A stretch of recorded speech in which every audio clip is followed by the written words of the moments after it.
Olá pessoal, voltamos, hein? Estamos trazendo então mais um informativo para vocês da Ventrícia Advocacia. Vamos dar sequência então no vídeo 02 com relação aos informativos que nós íamos fazer em série, né? Que seria com relação à questão das fraudes, né? Aquelas condutas criminais que são observadas pelo Código Penal e algumas outras leis também que servem para a devida avaliação dessas questões que envolvem a fraude, tá? Então, se vocês forem lá, tem o primeiro vídeo que nós fizemos, onde nós esclarecemos a questão da fraude, que está lá, uma das primeiras no Código Penal, né, no artigo 171, nós fazemos uma comparação da questão, então, do 171, que é o estelionato, que é uma espécie de fraude, e a gente compara essa conduta criminal com a conduta do apropriação de indébito e também a questão do furto, né? Nós demonstramos a diferença. Inclusive, pego lá um exemplo com relação à energia elétrica, quando tem desvio, que pode ser, algumas questões são consideradas como estelionato, outras são consideradas como furto, e é bem interessante para vocês poderem entender essas condutas, né? E por que a gente está trazendo isso para vocês, né? Para que vocês possam, então, ficarem cada vez mais atentos a esse tipo de crime que tem crescido muito, mas muito mesmo.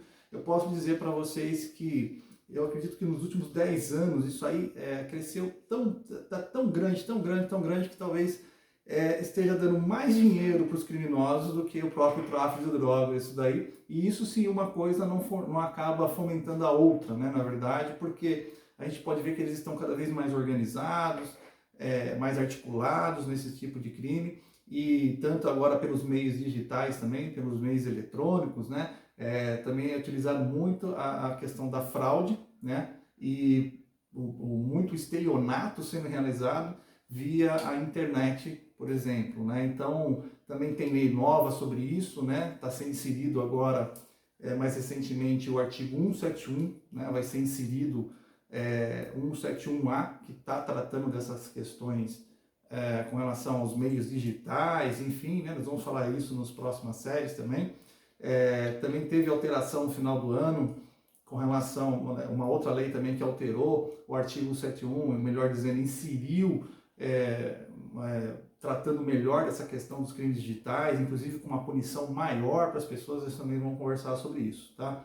Então, se você está chegando agora, deixa o seu like, se inscreva no nosso canal, dá uma olhadinha nos outros vídeos. Se você não assistiu esse vídeo que eu estou falando para vocês, é bom que você vai entender um pouco melhor do conceito do que é um estelionato, do que é uma apropriação de indébito, o que é uma conduta de furto mesmo de fato, né?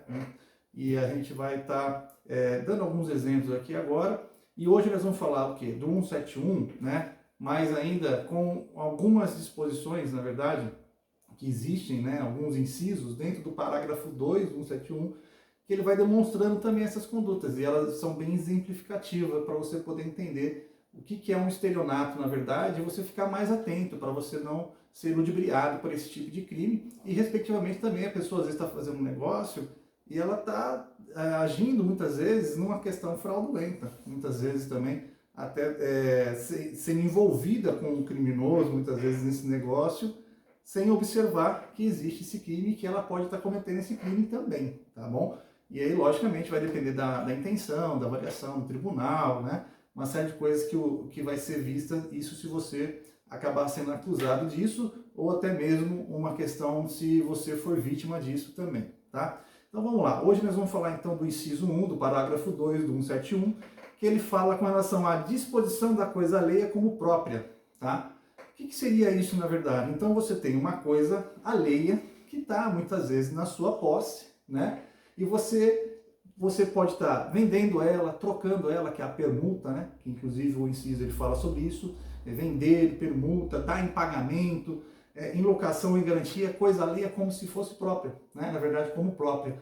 Então você pega esse bem e você, que não é seu, na verdade, e você dá para outra pessoa, fazendo parecer que aquilo era seu, tá? Então isso tem o inciso 1, tratando dessa questão, né? Um exemplo com relação a isso, por exemplo, tem casos aí na doutrina já, com relação a uma pessoa que fez uma doação de um bem, como para o filho dele, era um bem dele mesmo, ele doou, ele não registrou isso, depois ele foi lá e vendeu esse mesmo bem para uma outra pessoa. E isso, dependendo da situação, como se deu o fato, obviamente o caso concreto tem que ser avaliado caso a caso, mas isso pode ser caracterizado sim um crime de quem estiver dispondo dessa forma, né? O outro aspecto também é aquela pessoa que ela é considerada um fiel depositário, por exemplo. O que é um fiel depositário? Você, na justiça, às vezes você tem um bem que ele vai ser penhorado, e ela determina que aquele bem vai ficar na posse de tal pessoa sob cuidados daquela pessoa. Se você pega esse bem, você que está como fiel depositário, e vende para uma outra pessoa, esse bem como se fosse seu, na verdade, porque isso está na sua posse e tudo mais, tal, também pode ser caracterizado no estelionato. Então são coisas assim que a gente vai encontrando no dia a dia, que às vezes as pessoas até fazem de uma forma como se não desse em nada, entre aspas, mas ela pode acabar sendo vista assim como um ato criminoso e está sendo aí punida a questão dentro do âmbito do Código Penal, tá? Dentro do 171 aí, como eu falei. A outra situação é quando o bem ele é seu mesmo, né? Mas daí você já faz a coisa inversa.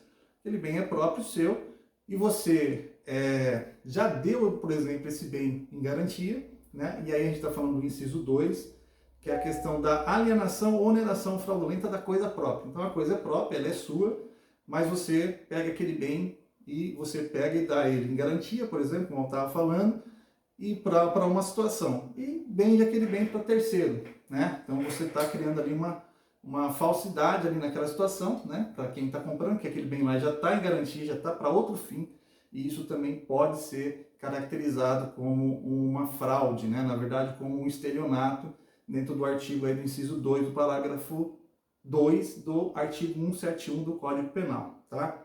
Então, essa omissão, né? Muitas vezes a pessoa fala, mas eu omiti, eu não menti, né? Então isso não é crime, não é bem assim.